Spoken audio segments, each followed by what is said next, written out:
Welcome to Salsido Paranormal.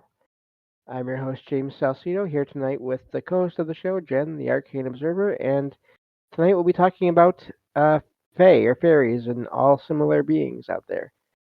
Um, and as always, you can find all the links to episodes, ways to listen, and ways to support the show at the website, which is salsidoparanormal.com. That's SALSIDO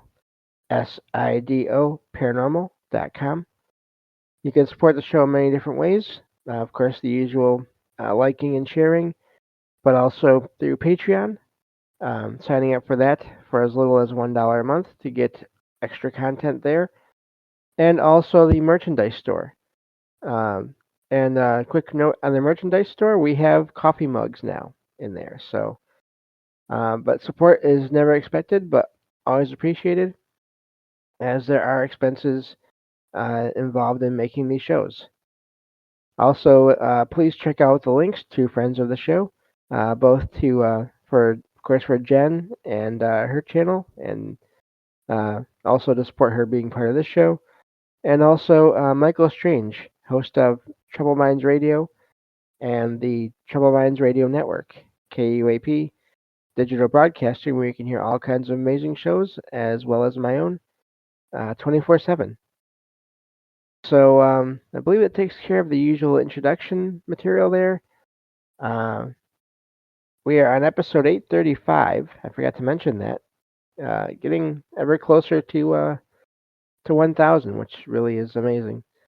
Um, so yeah, this is a topic that I've been finding stories about encounters with what people believe to be fae or fairies or um, gnomes or elves or dwarves, just all kinds of beings. Different names, but they seem to be similar. Uh, I've been finding accounts of these well, it could be these beings for a long time now, on and off here and there, and so it's always been something I've been interested in. I just haven't. I still haven't done a complete deep dive on the folklore of all this, but this is something that really is interesting to me because there's reports of activity to this day. And but I do know someone who has done some research into all this, from what I've heard on other shows. Jen, welcome to the show, and thank you for being here. Oh, James, it's good to be here with you to visit about this. Yeah, I've heard you on your show and on Trouble Minds talk before about this topic as well, and so that's part of why I wanted to do this. Yeah. Um, Uh, I think of as far as like with you know, what are they and everything. I think that they are primordial parallel species that are occupying this realm with us. I think that we have constant interaction with them to some extent. And I think that throughout history and time, they've had different names for what it is. And you can have as much contact or as little contact as you would want to have. And I think that even some people have unwanted contact with them. And I don't necessarily believe that they are much different even than I don't really draw the line between the alien encounters and what they are. I think that there's something separate about it, but it's so similar that I think that they are one and the same in a way. Now, many people have tried to tie together that the the different stories about the Djinn out of Islamic belief systems. There's some kind of connection there, and that's possible. But the stories are so parallel that it is possible, and you have the connection too that um, I noticed the story between the about the angels out of the Abrahamic religions and the fallen angels. That line is really hard to draw too, whether or not the angels are the Jinn. But then the whole context of the Fae folk is a huge. There's some big differences because in the stories that continue on about what the fairy are, or the good folk, or how you want to say, is that they continued with those types of beings, whatever this primordial species is, predates humanity to some extent, or may even, it's basically could be the seedling of what humanity comes from, or at least some humanity comes from. That the stories are parallel in the Abrahamic religions about the fallen angels and the sort of unfallen angels, that kind of concept, that they are always in this sort of tussle with humanity and between themselves and God. Now, in the fairy lore, it's very similar, and I'm talking about fairy lore from basically like just out of the Isles, out of European lore about the Fae, and some out of North America, particularly in the Smoky Mountains, the Appalachian Mountains, and the Ozark Mountains. They have a very similar tendency about the concept, but in that lore of the fairy, they have a similar concept to the Abrahamic religion's belief about angels, that you have a seelie and an unseelie court, and that it was not always that way. There was a time where they were interacting with humanity, and then they came to a new time where they began to disagree about how to handle or to deal with humanity, and that created the two separate forces of this sort of good and evil divergence. But it's so, if you look at Zoroastrian religions, they talk, that's one of the very first religions that really gets into dissecting and separating out good and evil and talking about it. Those are through conversations and things like that. You start to see all of that sort of playing out, where they begin to talk about these separate sort of a diatribe, a division between good and evil, that's not all just a force, that there's some kind of underneath that whole veil, there is activity going on, and some of it is for the good of humanity and some of it is not for the good of humanity. And it seems to have, it grew and grew. And in the fairy lore, they have wars with humanity, where, as in Abrahamic religions, they don't talk so much about the wars between angels and humanity. But in the case of the Fae, they do. And there are many accounts of that they were occupying certain lands and that they came into war with humanity at different points. So, and the time that you're talking at, that the lore is talking about, as far as when the Fae were more prevalent, was that the world was entirely different in the way that they describe it. Is that, like, for example, there was more magic in the world, in quotes, meaning like you had weapons and things like that had names and that had a spirit to themselves. That's really interesting. You see that in Japanese culture with the samurai and their swords, that the sword has a spirit to it. It's very similar to these other cultures. They have, of course, axes or hammers, or, so, because even it's tools, but that there's an intelligence bestowed upon them through this magic. And it seems like a continuance of it all, but I do believe at the very essence of it, that it is a primordial species and that they can interact as much or as little as they want, and that they are separate. They also interact with the world of the dead. I think that they also have power over the realm of the dead and the living. So they're going in between both, is what it looks like. Yeah, I've found accounts over the years here and there of people seeing loved ones, not necessarily just while they're asleep, but while they're awake. People, images or apparitions that look like loved ones, but they do things that seem almost otherworldly, or they have this kind of a smile on their face, like they're taking on the appearance of the loved one more than Yeah. they actually. It's not actually the loved one, and I've always wondered about that. Is that a connection? Is that one of these beings, whatever names we want to give to them, um, for whatever reason, using that image of that loved one, even somehow interacting with the mind of the person to get that image, and then appearing and then vanishing as well. I've found a few accounts of that over the years. Yeah, I mean, and if you look at Celtic Christianity, Eastern Orthodox Christianity, these type of traditional early belief systems prior to Protestantism, and the conversations in many of the manuals and the prayer books and things like that that are left, and limbo conversations in that early Christian faith system that talks about limbo as being a place where these beings are and where the dead do go, depending on the circumstances, and that there would be an interaction and there'd be a knowing.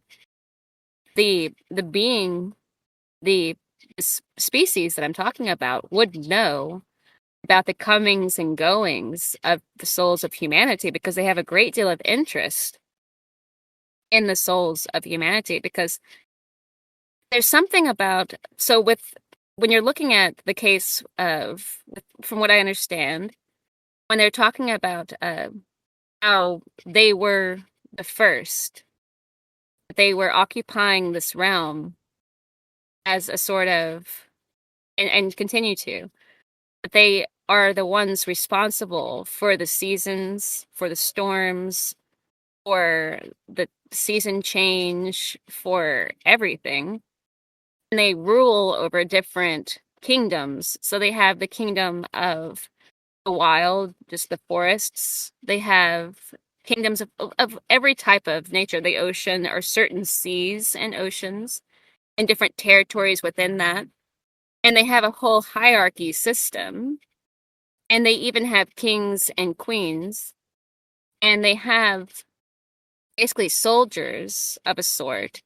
And they're, as I've said before, somewhat immortal, but they can be mortally wounded, and that they have offspring and families in the stories and in these tales.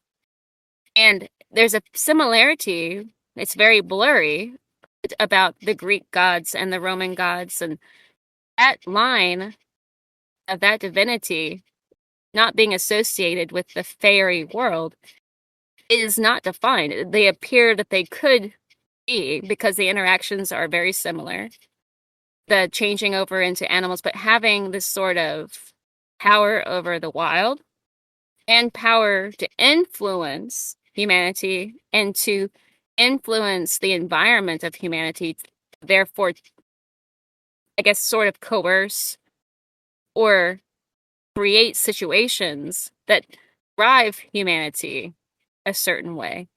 So they are acting from the background. They cannot, no, well, they can. I mean, I've heard many stories of them setting fires in homes.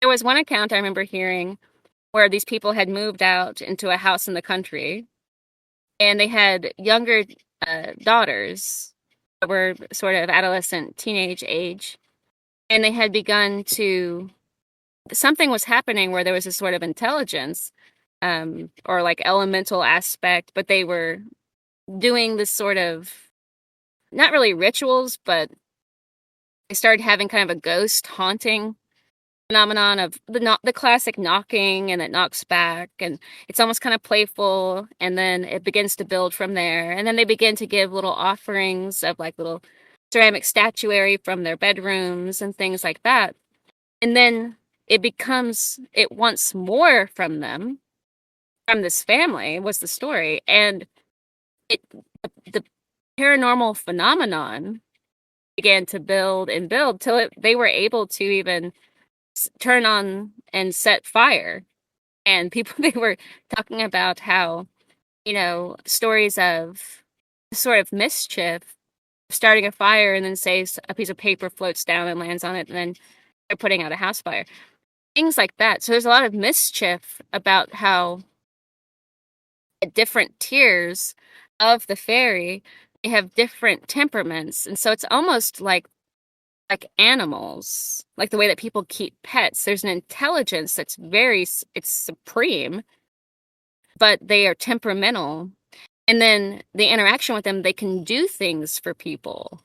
That this the species is able to, if you make contact with them, they will do favors for you. And it is very similar to in voodoo and in um, Santeria, voodoo worship and ancestral worship and hoodoo and things like that, where they give a lot of, I suppose it's basically offerings in building a relationship with deceased ancestors at the same time in interaction with these certain um, orishis, these different entities and saints and things like that, that they pay homage to.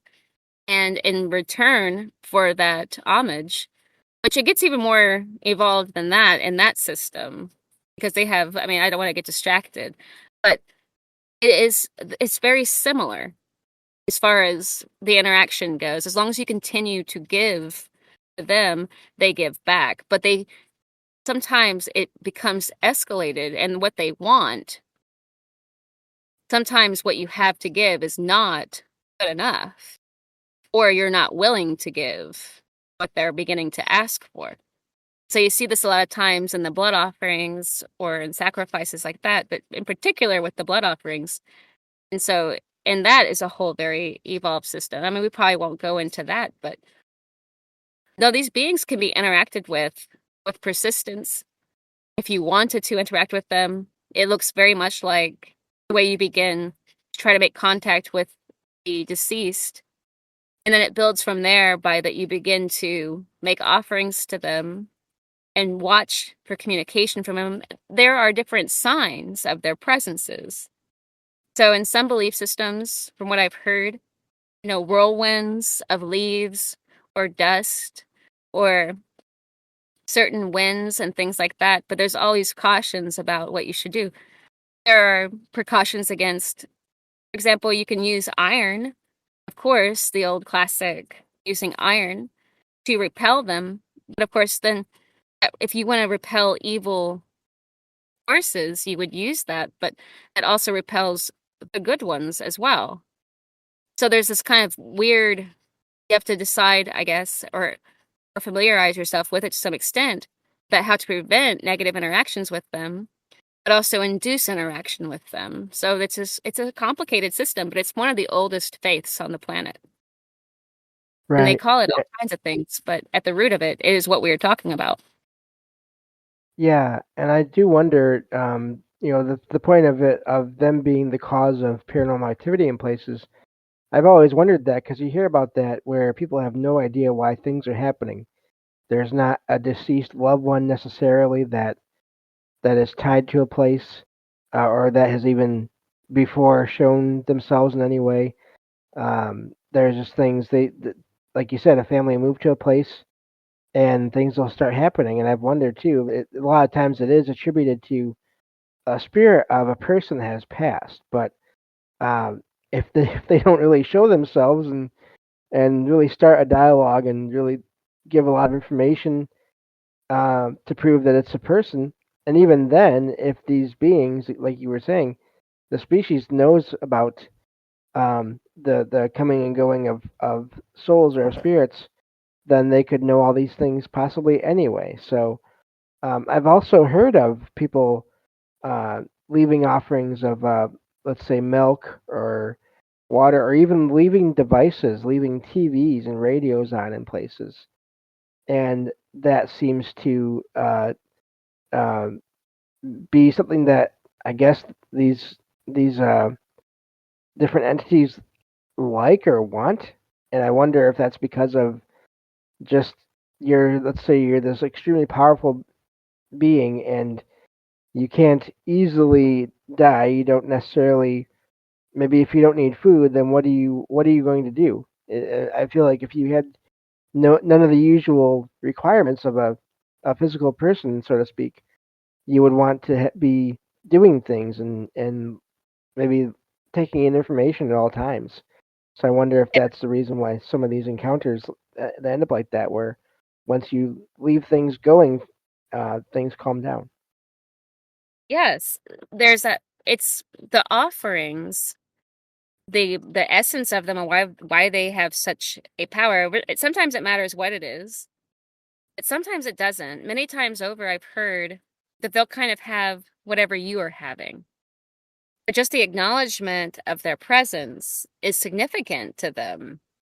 So the moment that you begin to leave things or unseen things and to begin to communicate with it, almost like an invisible friend that children have, it grows and it becomes significant, but it's separate from a thought form because it already has established intelligence.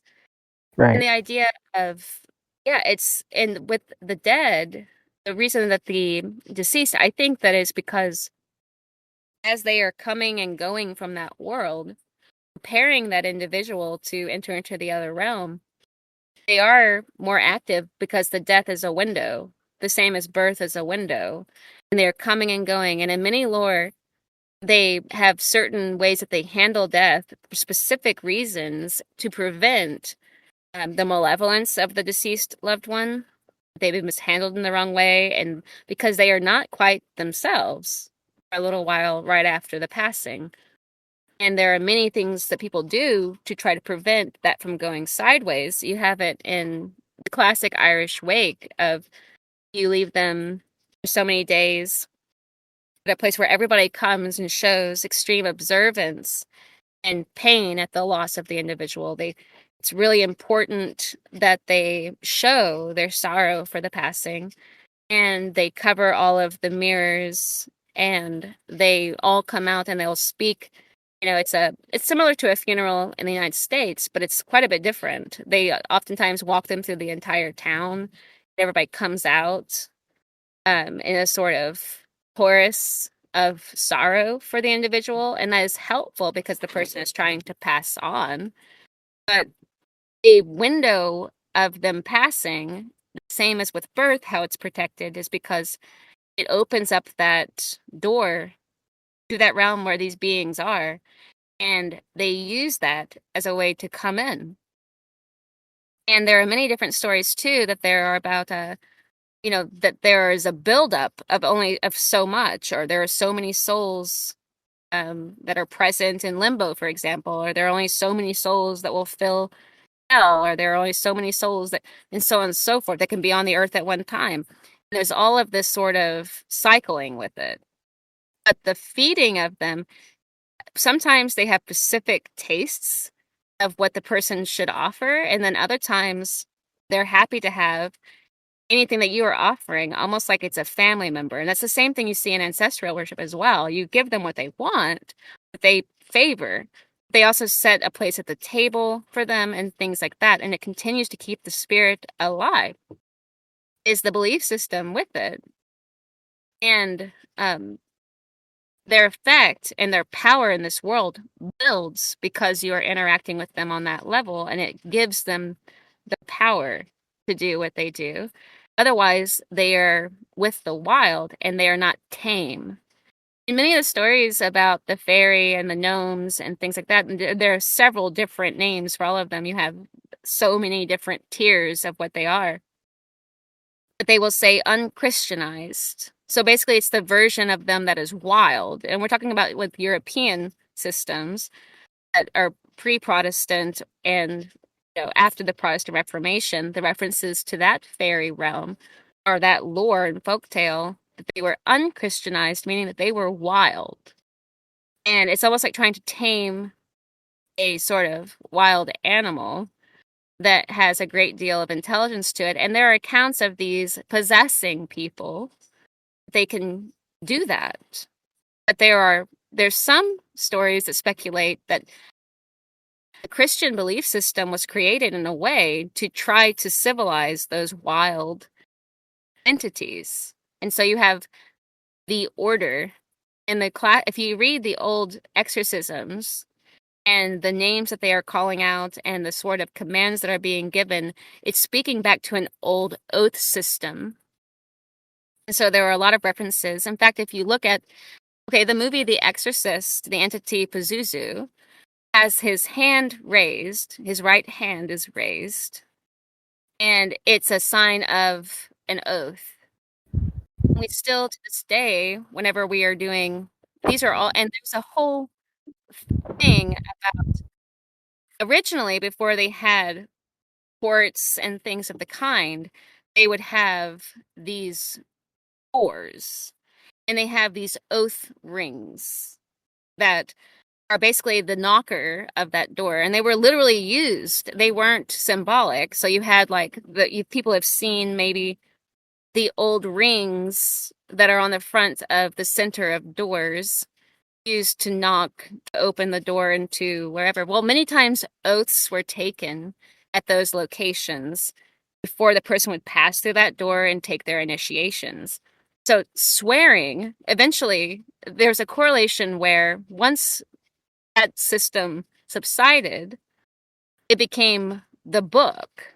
And there was a swearing on the book. And the book being, in this case, I'm talking about the Bible.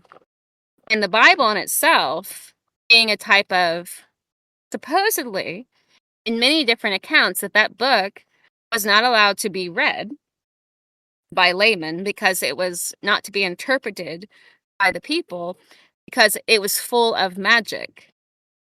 And so there were mistakes that could be made about how you would interpret that or what you might do with the information that is in it. So many people say that was just to control the information, but at the same time, nevertheless, whatever was in it or however it should be read or interpreted or how one might think about it, the swearing on the book being as a type of door, and to raise your right hand, that is how that system of raise your right hand and swear in front of the law, because that system was an extension of the law, but that law is in place prior to, it's a descendant of this primordial rulership system to some extent.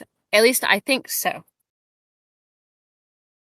That's amazing. I'm just thinking about all the accounts you hear of knocking in places on windows and doors and walls. That makes me wonder, is it, I always used to just think of that as some other consciousness trying to get the attention of someone. But this kind of makes me wonder, is it a lot more than that? Is it some kind of a an oath or some kind of a, like you were describing there, some kind of promise, and then why is it happening with people that have no idea possibly that that's what that is? Yeah. I really wonder about that now. In the movie The Exorcist is fascinating because I've read the book several times over years ago, not recently at all. I have no interest in it now whatsoever, but a long time ago I was very interested in it. There's one scene in the movie, and in the movie, it focuses around a young lady who becomes possessed after messing around with a Ouija board. At one scene where the entity is speaking through the vessel, she raises her hand up. And that is symbolic in that case, in that scenario, with the entity Pazuzu and the hand raised up in oath. But as it is speaking, it has her hand up as it is speaking through, as if what I am saying is part of that oath. The oath initially was that humanity should not be interacting too much with these entities, and those entities should not be interacting too much with humanity. And there could be unseen oaths about the realm of, who should have dominion over the earth and for how long. So that's a lot. You find that in a lot of the folk tales and stories. You hear it in Iblis, in the account that, in the Yazidi religion belief, and they are the Yazidi they're a base system in Iran, and they have been persecuted a great deal lately by the Shiite Muslims, and on and on. They have an ongoing sort of contesting about territories and things like that. But the Yazidi were considered a satanic sect, and they worship this peacock god, an angel. And this angel is one of the fallen angels, but they believe that it is the angel that is ruling over the world at this time. They are very superstitious in a lot of ways, and their belief system is ancient. Some say that it is pre-Zoroastrianism, or that it is at least in the same tier with it. But the belief about how humanity should be interacting with that realm and what God is in control of this realm at this time. It's in their belief system, one of these entities, one of the angels, is the one that is working on behalf of the ultimate of God. It is almost the personification of God on the earth, and that though it entails all of the malevolence at times, it is also all responsible for all the beauty in the world. You see this also too, even as recent as the 18 and 1900s in the United States among the Native Americans. There was actually a story that was in the, I think it was the late 1800s, among the tribes in Missouri, in the region where I live, where they still practiced a type of human sacrifice. And it's a reverence of sort. And the idea is that if they give an offering, in this case, typically of an innocent in the story that I am talking about, and they sacrifice that, they snuff out the life in a particular way as well. It's very particular about how they offer this to this being or to these beings. And it's a controlled chaos. The idea is that by doing it through that selective chaos where they go out of their way to give an offering, then one of their own won't be taken by them in a way that's unexpected. So it's a way to try to control chaos. And you see this often in satanic belief systems when they make these offerings, at least in what the versions I am talking about. That is part of the idea, is that the offerings are given so that someone is not taken unexpectedly. So they go ahead and they feed it ahead of time, so to speak. And then you remember that you were fed already, so do not take unexpectedly from our uh, village, so to speak, that kind of thing. And typically it was somebody from somewhere else. And they treated them very kindly up until the point where they did do these sacrifices, at least in the case that I am talking about among the tribes that I'm talking about. So it's really interesting just how they interact, and they're so similar across the world. And the idea is the same, that the interests of what the entities want changes and it grows. It's fascinating. Yeah, that makes me think of the way people throughout time have just disappeared in places, uh, never to be found again, or to be found after uh, after people have searched an area for a long time, uh, and they've been either found dead or not found at all. In some cases, and this is I'm not just talking about for anyone that's hearing this. I'm not just talking about, let's say, the whole missing 411 thing. I'm talking about just accounts throughout time and folklore and other places about people just vanishing and Yeah.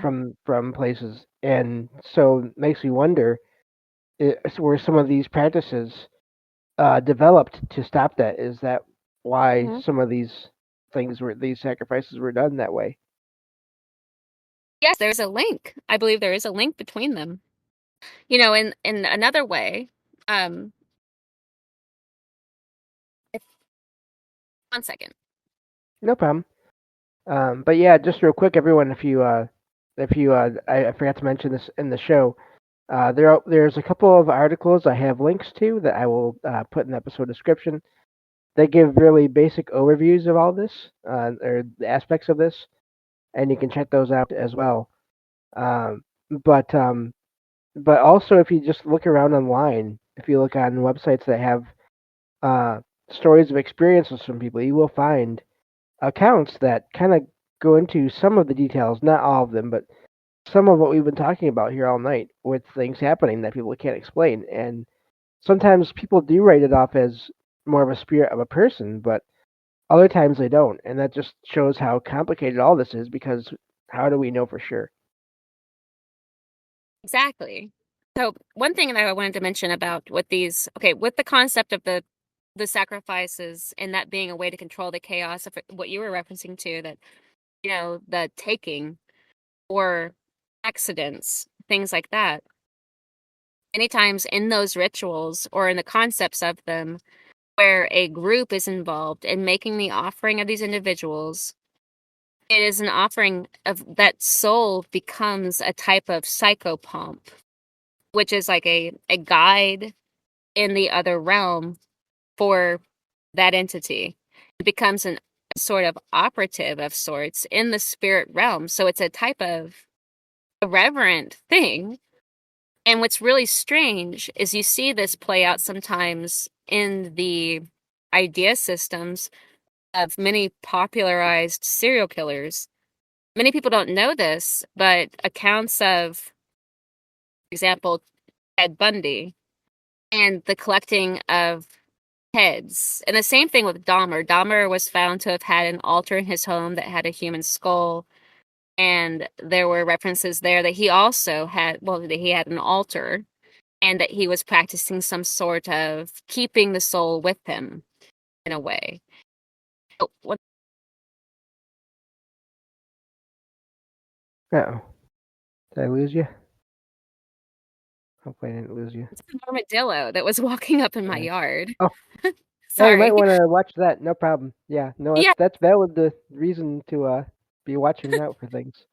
but no, so there are references to some of those accounts of Ramirez, the Night Stalker, coming in and so in the stories that we've told that have been heard with him and the hotel that he was involved with, that goes kind of into that Lisa Lam story.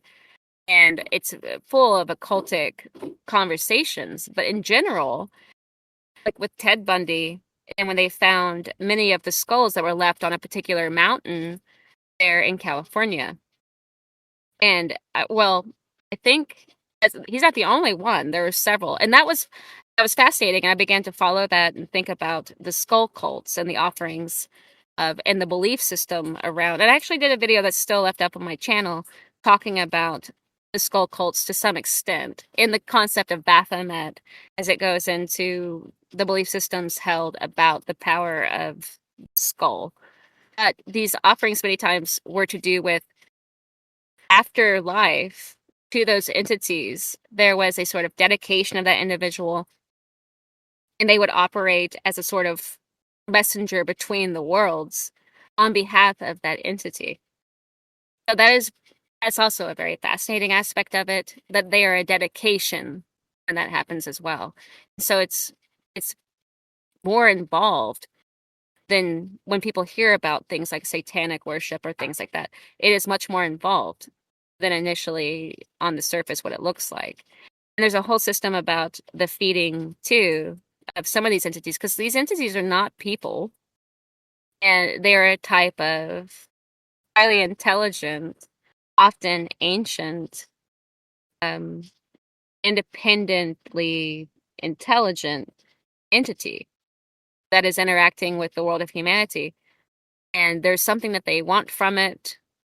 And there are many times that these are in conflict with others. So, like I said at the beginning, how you have the Seelie and unseelie court.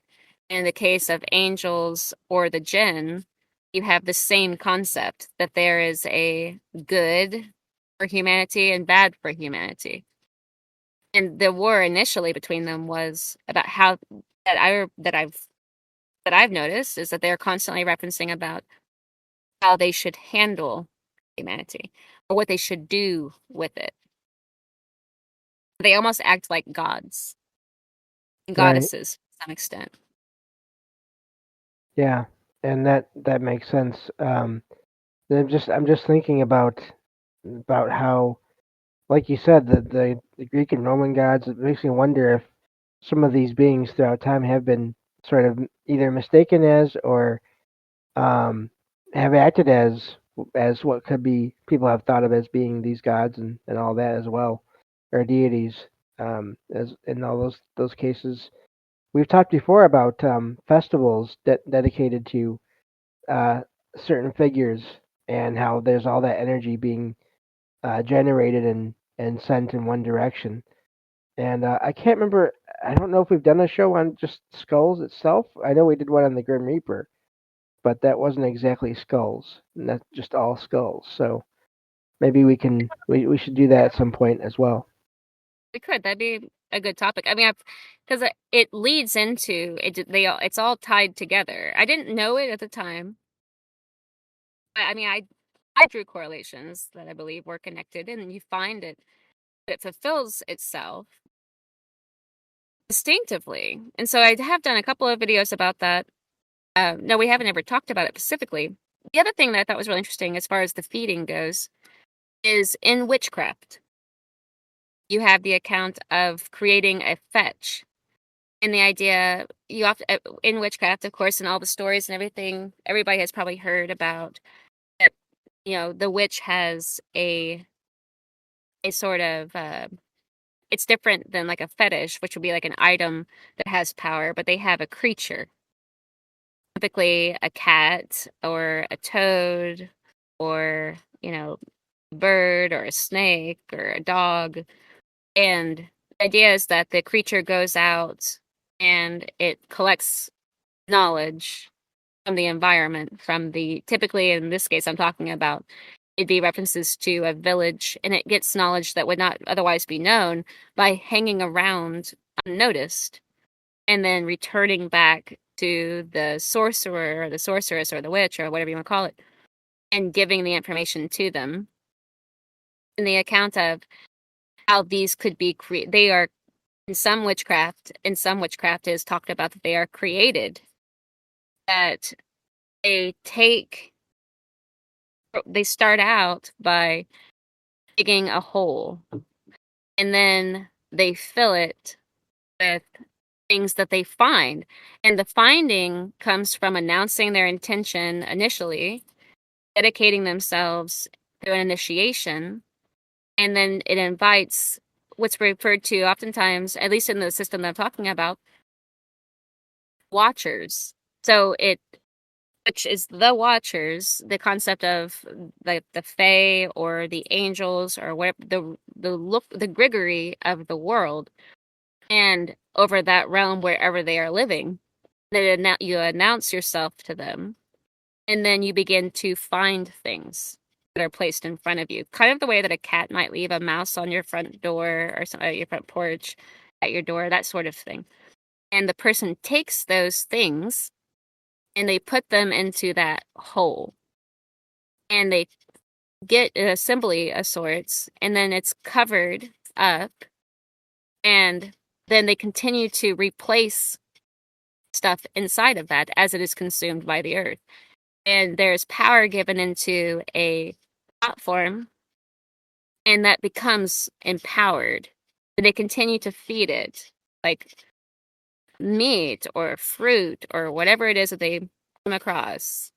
And they continue to feed it. And then the concept is that eventually that entity can be put into something else, like a toad or a whatever.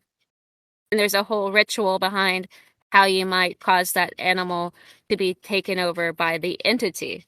And there are even accounts that in some of the satanic circles or witchcraft circles, not necessarily, and they're not the same. There's a very big difference between the classic Wiccan belief systems or earth magic. This is a separate thing that I'm talking about, where they are working with blood magic in particular, or they are working with this sort of thing that I'm talking about in particular.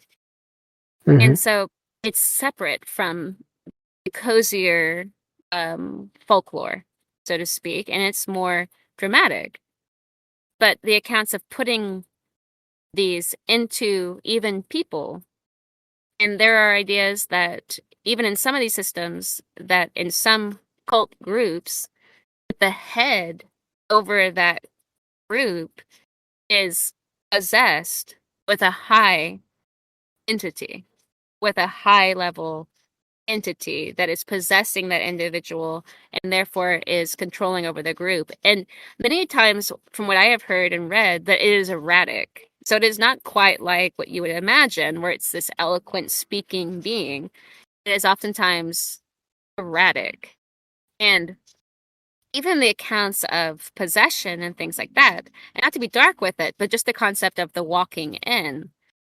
that the symptoms of the struggle between the entity that is already inside of the person, the soul inside of the person, and the interaction with the other entity, the sort of stuff you see in movies, that is just the symptoms of the initial infection as you would think about it.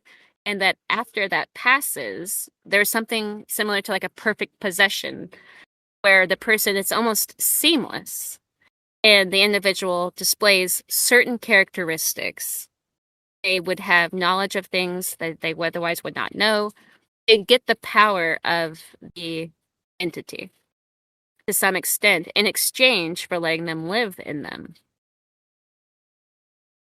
It's Right. kind of the basics of it, you know?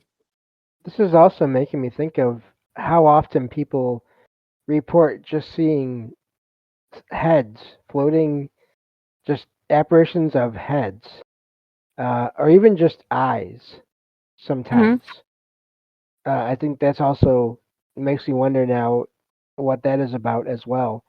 Of course, there's always the idea that it takes energy to manifest, and maybe some sort of smaller or lesser apparitions are because of that. But now I'm wondering if it's not so much that, it's just that the focus is on the head, the skull of a being. And if you think about watching, you don't need an entire body to watch. If you're just made of energy or consciousness, um, then you would. And if you, yeah, it just makes me think that that could explain some sightings of just heads or faces or things like that that appear without any kind of a body attached to them.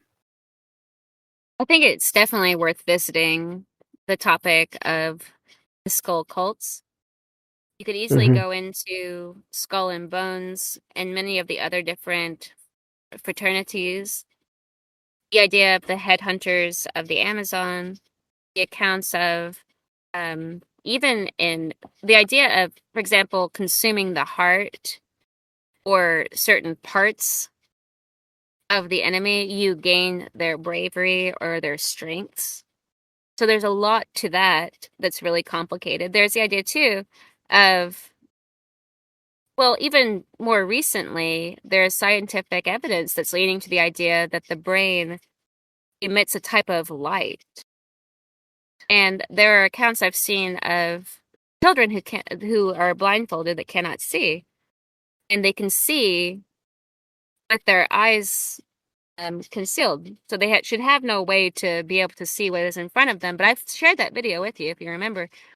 And Yes. the individual who was guiding them was telling them to um, imagine their instead of the dark that there was a light and that they'd be able to see. And then they actually were able to see, and they would be able to make out numbers on a card and things like that, or to navigate an obstacle course of sort without any trouble. So I think there's, and the skulls too, as I've talked about I did a video on Baphomet, and because that's where a lot of the skull research I was doing led to, was accounts of Baphomet, and then it might be the head of John the Baptist in the account of Baphomet, because that's what they called it in the many of the books to do with uh, that system of belief that we're referring to, not just in Islam, but in many of the American, I guess you call them secret societies. It's the way you would refer to it, but that they are operating with it because there was a power, a type of magnetism, a type of energy that was Right. contained in the skull. But you see it Yeah. all over the world at every level. Oh, From definitely. Yeah, and even Yeah. people could collect the skulls of animals that they have killed. It's very Mhm. strange. Yep. Yeah. I've been thinking about that. Yeah, we should do that for maybe that'll be the next topic based show here we do. Um, but I did want to have a couple of these articles here. They do mention some of the different names, and they mention the Djinn. They mention Fae. There's all different names. I'm also curious about the way they appear in different regions. They have different appearances. This is not from the article, but just that I've heard of little small figures that look like Native American Indians seen here in the U.S. I've heard this accounts on different shows and things, and but then they don't appear that way in other parts of the world. They appear almost as similar versions of the way people dress. I guess would be the best way to say it in other parts of the world, or at least the way they did at times. Um, Other times they appear in just the common trope is that they appear in just all green or brown clothes, but their appearances seem to be different. I wonder, is that because there are different branches of the species, um, or do they just appear differently because they want to blend in better in some cases? I'm really curious about that, the appearance aspect of all this as well.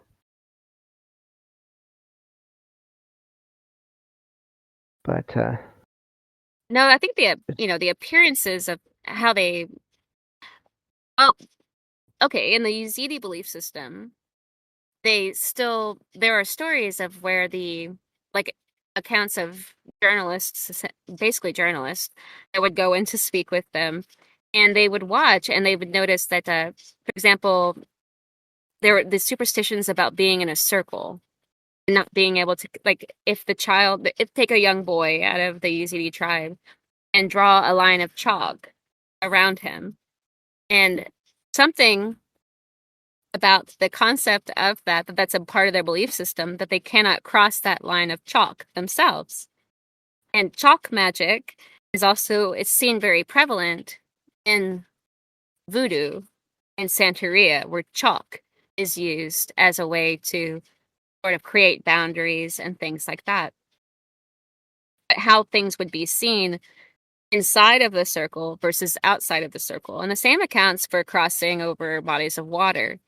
Or I'll go back to the circle.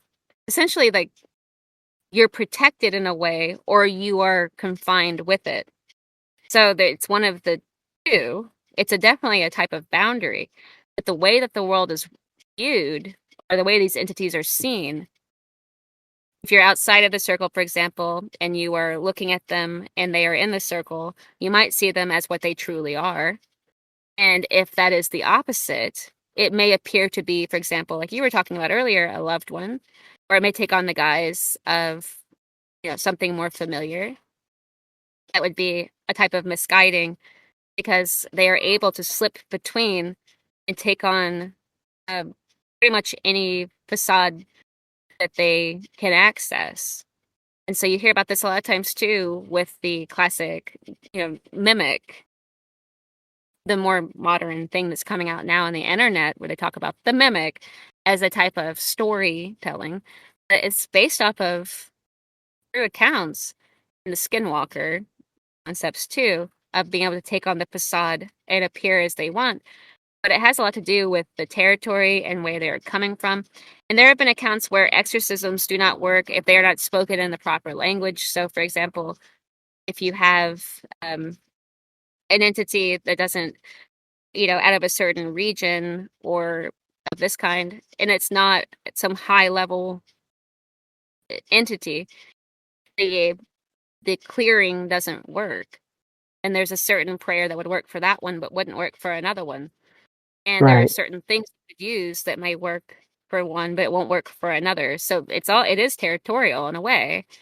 And I mentioned that earlier because there are ideas that there are different princes or queens or kings or so on and so forth, or dukes over different lands. And there are many accounts in some lore of people going into places, certain fields or moors, and many or mountain ranges or trails through certain parts of the forest or down certain whatever. And now even becoming more into like the cities and things like that. But there is encounters with these territorial entities and things like fairy shot.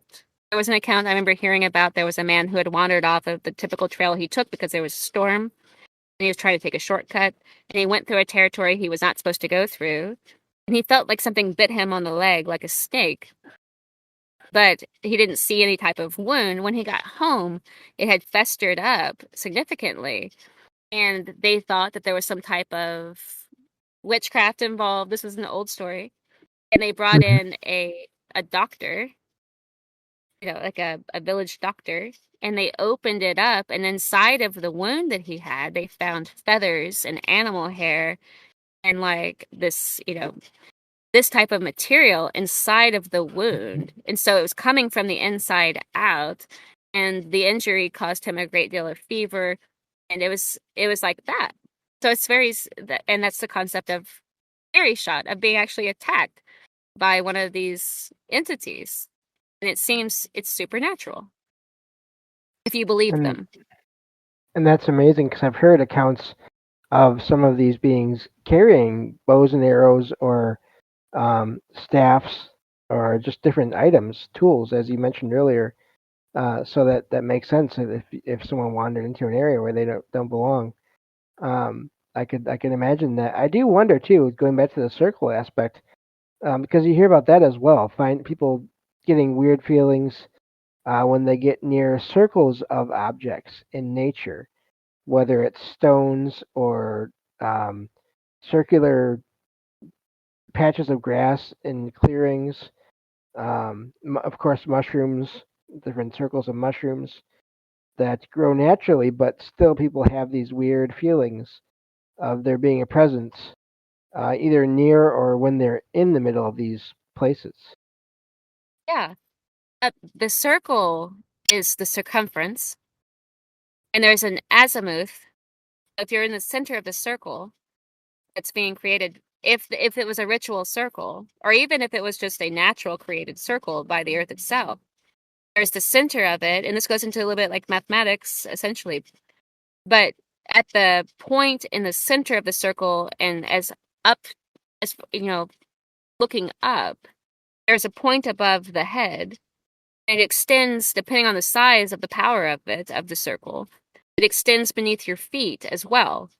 And then it fans out as a sphere, an orb of energy, and a type of enforcement of a type of force field, essentially, in Hmm. a world, basically. So the circle is a small world inside there it's either a gateway to another world, or it is a sort of room inside of the world that you're in. Like if you're in a forest, when you go into that circle, it's like going into another room in the forest, and it's separate. Or if you're in a home, or if you're in wherever you would encounter a circle, it's not just the circle, it's extending above the head and below the feet beneath the ground as well. If it was created for a ritual purpose, it's not just the circle. It's a sphere you're standing inside of. As far as, Right. a lot of the lore and tales and what they talk about.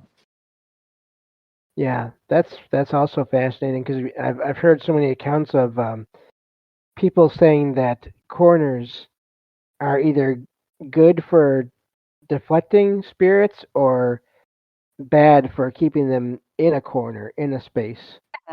The Yes. whole idea of corners being having power, and the same with water, where sometimes the water is good at it's a way to deflect or a barrier, but other times obviously it's a way to travel too. Yeah. Yeah, there's a lot. So yeah, There's go so ahead, much say. with it. No, there is. There's just so much with it. And there's all these different caveats, and you don't know until you ask why. And then as rifle through it, you uncover a rich belief system that is worldwide. And it's extremely fascinating.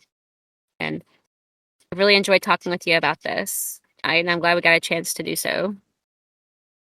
Yeah, and I think we could at some point we could come back to this and cover specific areas if you want to, and um, just because I feel like this was a good idea just to do as an overview, but we could get into more specific regions and or types of these beings at some point later on as well. So I think this I would worked love out well, and thank you for everything you shared. I had a feeling you would have a lot to say on this, and I'm really glad that you were able to be here to do that because I always enjoy listening to you and your channel as well. I did. I did have a lot to tell about it. I've spent a great deal of time on this, all my life. I've been really fascinated with it, and at first it was just kind of an interest, but as it grew and I became very serious with it, I discovered a lot of things, and it doesn't always line up with what you expect it to tell you, but you have to follow the information and you have to be open-minded. And there's a lot to it. It's very and it evolves, and it's really fascinating. It's a interesting path to study, and I'm glad we did talk about it. And it reminds me of a lot of things I hadn't thought about in a while. So I'm really happy to talk with you about it. And thank you so much. And thank you. And I'll talk to you again soon. And have a great night. And thank you for being here. And looking forward to the next time. So let me see here. So yeah, that's it for this show tonight. For those of you who are here in the live chat in the Discord, there will be a 5 minute break, and we'll be doing another episode. Or I'll be doing another episode, and you all will be free to call in if you'd like. Um, and we'll go from there. So everyone, thank you for listening and being here. And I will talk to you all next time on Salsido Paranormal. Take care.